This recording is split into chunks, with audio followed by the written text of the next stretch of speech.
צלול לחיים וריח אורני נישא ברוח ארבעים. Muito bem, meus amigos, meus irmãos, bem-vindos a mais uma aula do nosso curso A Vida e a Obra de Jesus Cristo. E nesta aula, meus queridos, nós vamos continuar dando sequência ao nascimento de Jesus Cristo.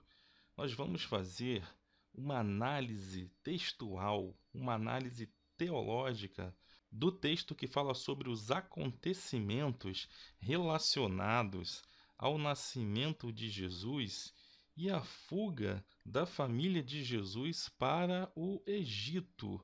Nós vamos também entender o que vem a ser as palavras primogênito da criação, que está ali no livro de Colossenses, essas palavras que foram proferidas pelo apóstolo Paulo na sua carta aos Colossenses. O que significa isso, né? Dizer que Jesus é o primogênito de toda a criação. Será que ele foi criado?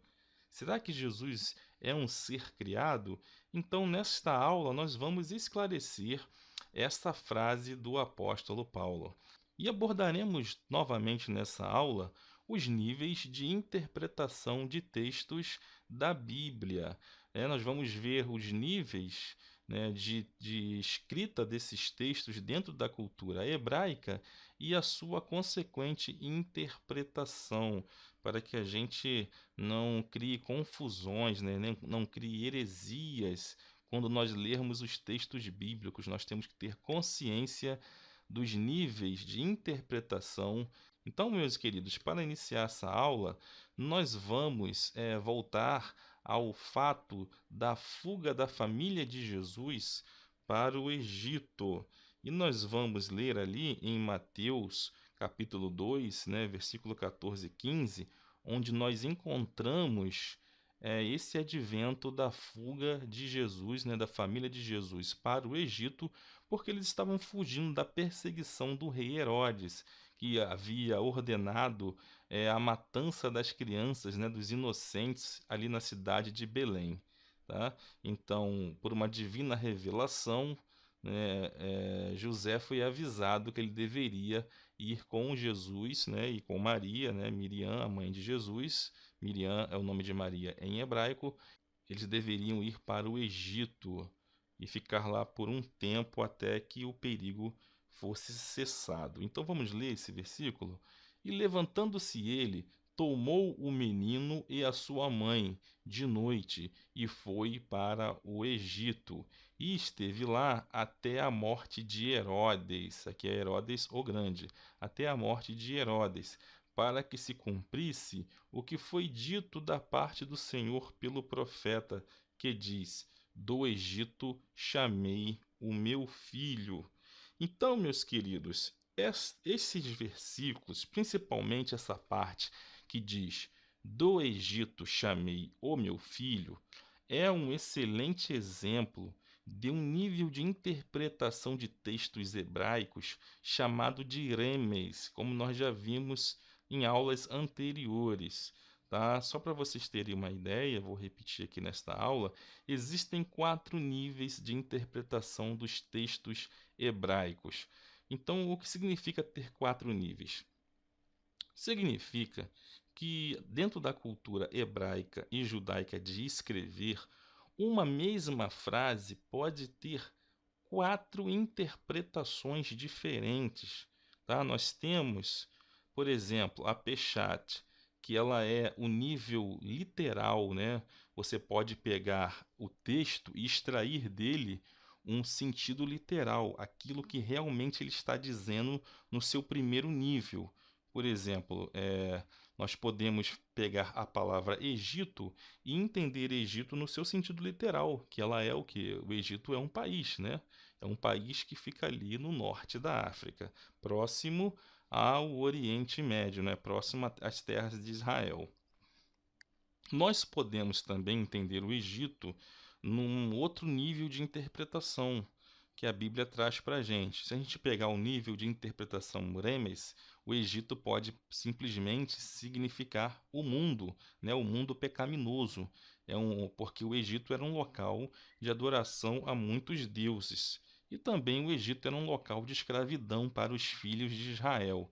Então, o Egito ele tem esse significado, ok? Nós temos também a Derash. A Derash é um nível de interpretação de escrita de textos onde você conta uma história em que ela não é necessariamente parte de uma realidade. Pode ser uma história fictícia, né, mas que vai trazer para você, vai trazer para a gente significados morais, né? Vai trazer verdades profundas dentro dessa história. Pode ser uma história real, mas não necessariamente é uma história real. Geralmente, essas histórias da Derash, né, são chamadas de Midrash, elas são histórias fictícias, mas que trazem uma profundidade moral, uma lição moral no final das suas histórias. Um exemplo são as parábolas de Jesus. Jesus ele utilizava esse nível de interpretação de textos hebraicos quando ele proferiu as suas parábolas, que na verdade fazem parte da Derash, ou seja, as parábolas são histórias fictícias que, porém, trazem um sentido moral, um ensino moral, uma verdade profunda que está dentro dessas parábolas de Jesus. Nós temos também o Sod. O Sod é um nível de interpretação que já vai depender de revelações, né? Então, dentro de um texto bíblico, você pode dali tirar revelações para a sua vida, né? Há sentidos ali, né, nos textos bíblicos que talvez só você venha a compreender. Esses textos podem falar diretamente com você. Isso acontece com cada um de nós. Então, são textos que dependem de revelação, ok? Então, meus queridos, voltando aqui à nossa aula da fuga para o Egito, então esse fato, né, essa parte do texto em que o profeta diz: "Do Egito chamei o meu filho", está relacionado ao nível de interpretação de textos remes, que é um símbolo, né, na verdade é uma pista que segue uma verdade profunda. E que nesse caso aqui, nesse nosso caso de Mateus 2, versículo 14 e 15, envolve o relacionamento entre o Messias, que é Jesus, né? É o Messias, o Mashiach, é o ungido, e o povo de Israel, aludindo a ambos, tanto Jesus, que é o Messias, e o povo de Israel, como sendo filho de Deus. O verso que está sendo citado aqui, na verdade, né, é do livro do profeta Oséias, tá? É do livro do profeta Oséias.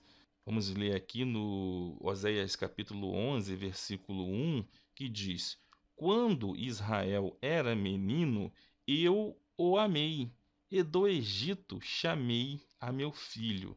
Então a gente vê que o evangelista Mateus, ele vai repetir esse texto que está em Oséias 11, versículo 1. Então, Mateus está fazendo essa associação entre o povo de Israel e Jesus Cristo, aludindo a ambos como sendo filho de Deus.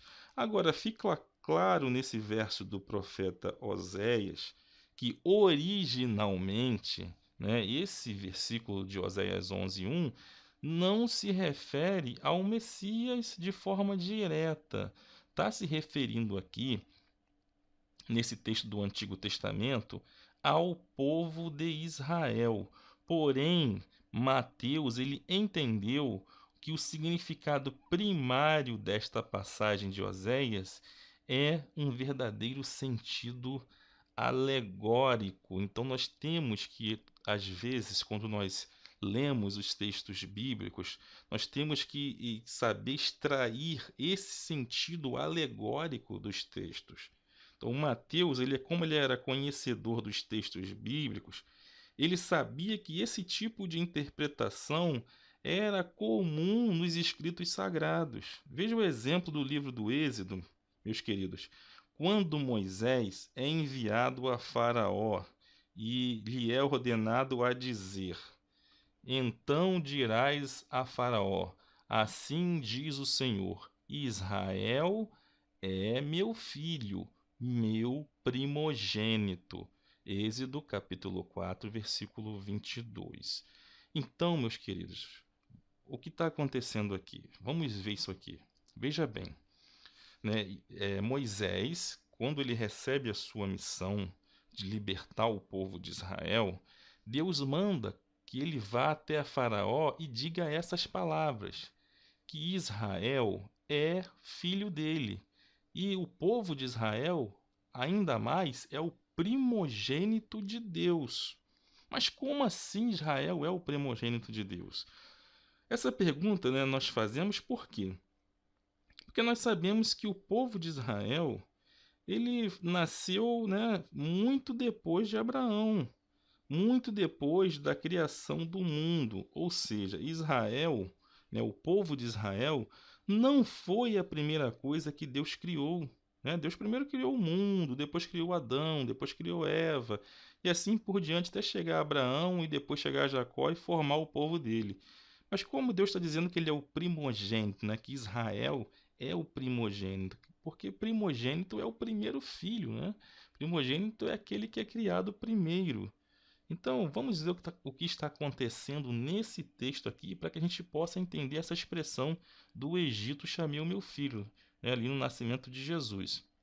Ao afirmar, meus queridos, que Israel é o seu primogênito, Deus ele está, na verdade, atribuindo os direitos e as responsabilidades que a cultura oriental dava aos filhos primogênitos, tá? Os primogênitos, eles tinham direitos diferentes, né, do que os outros filhos, né, do mesmo pai. Então, o primogênito ele tinha mais direitos, ele tinha também mais deveres. Dentre esses direitos e deveres, o maior, né, desses direitos e deveres era o do sacerdócio. Então, o primogênito ele tinha direito ao dobro da herança do pai. A herança era dividida entre os filhos por igual. Porém, o primogênito ele tinha direito ao dobro, a duas vezes, né, a porção dele. A porção dele era dobrada. E o primogênito, originalmente, também quando Deus tirou o povo do Egito, era a função do primogênito ser sacerdote, ok? Isso depois passou para os levitas, mas a princípio seriam os primogênitos quem faria o serviço de sacerdote para cada família.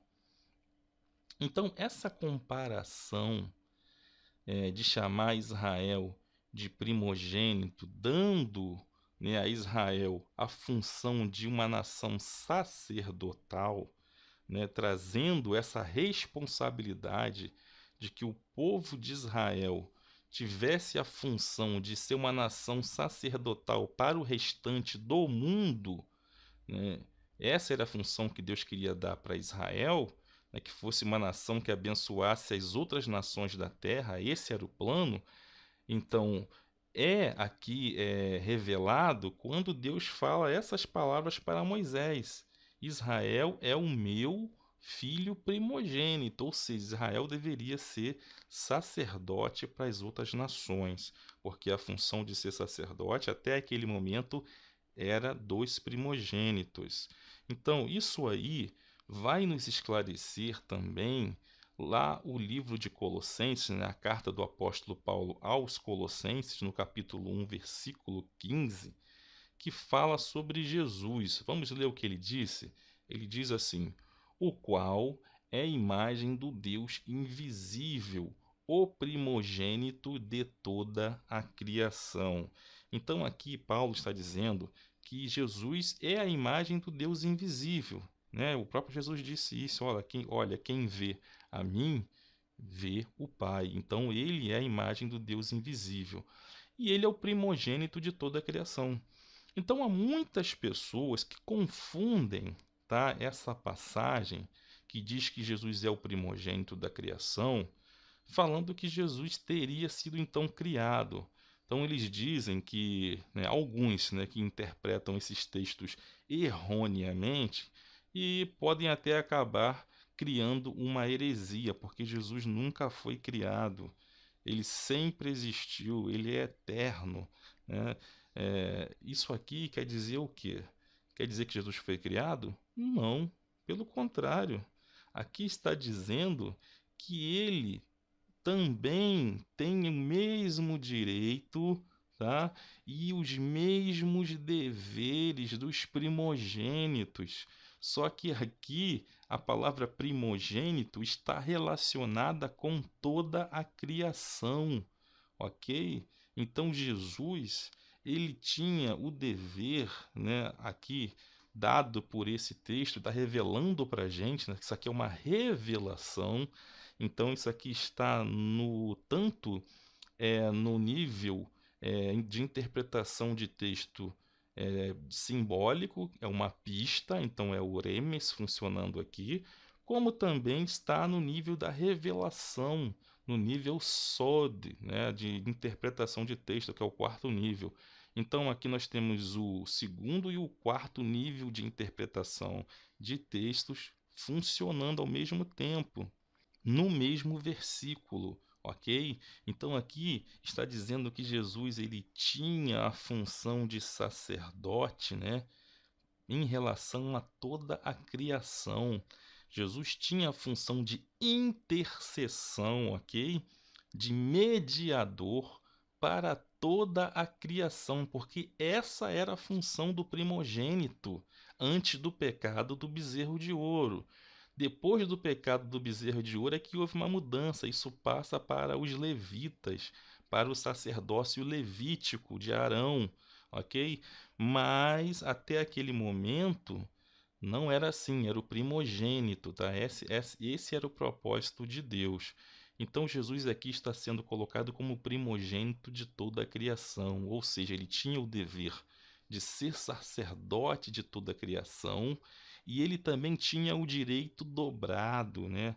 Se todo o mundo é herança do Senhor, se nós somos herança do Senhor, Jesus tinha essa herança dobrada. E nós vamos ver mais para frente, né? Por quê? Por que que ele tinha essa herança dobrada? Por exemplo, que primogênito, né, em hebraico, é dado pela palavra Behor, né, Behor em hebraico. Aqui nós temos na nossa tela, né, a palavra Behor, que é formado pelas letras Beit. Aqui nós temos um Shivá, que vai equivaler ao som do E, né, da vogal E. Nós temos aqui a letra Raf, nós temos a letra Vav com sinal vocálico do O, né, da letra O, da vogal O, e nós temos aqui a letra Resh, que tem o som do R em final de palavras. Então aqui nós temos B, a letra Raf tem o som de RR, Behor, e nós temos aqui esse conjunto, vai fazer B, Raf tem um som de RR, letra O aqui na Vav com pontinho, B e o R, então Hor. Então aqui nós temos a palavra Behor. Behor, primogênito, né? Primogenitura, e tinha direito a 2 vezes a herança. Então o direito à herança do primogênito era dobrada, era 2 vezes a divisão que era feita entre os filhos do mesmo pai. Então, meus queridos, Jesus ele tinha essa herança dobrada, né? Por quê? Vamos prosseguir na nossa aula, né? Que Paulo, né, como eu disse, nesse versículo, o qual é a imagem do Deus invisível, o primogênito de toda a criação, ele utiliza, como eu disse, essas duas técnicas de interpretação de texto, dando a Jesus primazia sobre tudo o que foi criado, todos os direitos sobre a criação, meus amados, e toda a responsabilidade de ser o sacerdote da criação. Tá? Na saída do Egito, os primogênitos dos israelitas é que seriam separados para a função do sacerdócio. Tem um versículo, meus amados, ali no livro de Êxodo, no capítulo 13, versículo 2, que vai dizer assim: santifica-me todo o primogênito, o que abrir toda a madre entre os filhos de Israel, de homens e de animais, porque meu é. Então aqui nós vemos a separação dos primogênitos para o sacerdócio na saída do povo de Israel do Egito. Porém, com o pecado do bezerro de ouro, os primogênitos foram substituídos pela descendência de Arão, os levitas, que passaram a partir de então, a ter direito no que ficou conhecido como sacerdócio levítico. Então, meus queridos, aí houve essa substituição, mas no princípio não era assim. E com Jesus há um reparo, né, ao conserto para que as coisas voltassem ao princípio. O próprio Jesus disse isso em algumas palavras que ele falou: olha, era feito de tal forma, mas no princípio não era assim. E ele veio para restaurar esse princípio.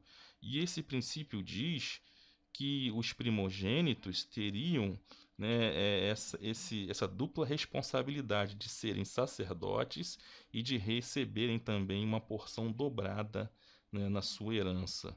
E Jesus, né, meus queridos, como o primogênito de toda a criação, ele também tem o direito dobrado na sua herança, porque além de ser o criador de todas as coisas, ele também comprou o mundo por meio do seu sangue no madeiro. Então, Jesus tem o direito dobrado sobre a criação, né, sobre a sua herança. Ele tem o direito tanto porque ele é o criador de tudo, como também porque ele é o redentor de todas as coisas, né? Ele, com o seu sacrifício perfeito no madeiro, ele comprou todas as coisas. Então, ele tem o direito tanto como criador como redentor. Tá ok, meus queridos? Então, voltando lá, quando o texto diz: do Egito chamei o meu filho, né, ele usa essa passagem, né, que é falada sobre o povo de Israel para Jesus Cristo, porque ele está usando ali de uma comparação entre o povo de Israel e o Messias Jesus, o ungido, né? Você vai ver, né, principalmente na tentação de Jesus, que há uma prefiguração, há uma simbologia entre aquilo que o povo de Israel fazia e aquilo que o Messias Jesus também fazia. Você começa a ver que o povo de Israel, fugindo da fome, foi para o Egito, né? Os filhos de Jacó, os filhos de Israel, foram se abrigar no Egito e lá ficaram um tempo até sair.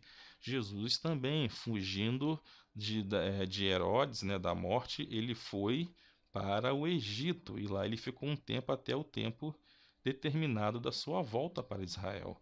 Depois, Israel ficou 40 anos no deserto. Jesus também ficou 40 dias e 40 noites em jejum e foi conduzido ao deserto, né? O povo de Israel no deserto passou por várias provações, por várias tentações. Jesus, após esses 40 dias e 40 noites em jejum, ele foi conduzido ao deserto para ser tentado, né? O povo de Israel murmurou no deserto, nas suas tentações, nas suas provações. Eles não foram aprovados, né? Eles murmuraram contra Moisés e contra Deus.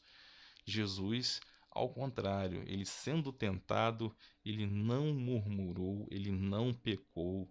Então ele veio trazer aquilo que o povo de Israel deveria ter feito no deserto. E quando nós estudarmos na próxima aula a tentação de Jesus, né, quando nós estudarmos a análise textual e teológica da tentação de Jesus, nós vamos ver, né, essa dinâmica se aplicando perfeitamente, nessa simbologia, né, no remes, entre o povo de Israel que era um menino, era um filho, era o primogênito de Deus, e o Messias, que também representa o povo de Israel. Jesus também era filho de Deus, né? Era o primogênito de Deus. E você pode ver, por exemplo, numa Olimpíada, né? Você vê que um só atleta, né? Ele representa toda uma nação. Então, se um atleta ele ganha, um atleta do Brasil, se ele ganha uma prova numa Olimpíada, nesses Jogos Olímpicos, o Brasil foi quem ganhou, não é? Então há essa simbologia. Então, meus queridos, as simbologias, né, as interpretações, os níveis de interpretações estão presentes nos textos do Novo Testamento e do Antigo Testamento também. Então, para que a gente não faça confusão, para que a gente não crie heresias, nós temos que ter consciência de que quando lermos os textos, há níveis de interpretação. Então, nós não podemos simplesmente pegar o sentido literal do texto e fazer um entendimento dele. Não, nós temos que ver se há níveis de interpretações mais profundas, se há um nível simbólico, se aquilo ali é uma pista, se há uma história para que eu tire uma verdade profunda ou se está falando de uma revelação naquele texto. Ok? E aí nós temos que comparar com outros textos. Olha, os textos do Antigo Testamento e do Novo Testamento, eles se completam, né? Eles se encaixam. Então, nós temos que utilizar isso sim, tá ok? Vamos utilizar para que a gente possa fazer as interpretações corretas. Ok? Então, era isso que eu queria deixar para vocês, tá? Sobre os primogênitos, a fuga para o Egito, a função sacerdotal, as pistas, né, que há, né, nos textos bíblicos, os níveis de interpretação estão presentes. Nós temos que ter essa consciência, ok? Fica na paz do Senhor, até a próxima aula.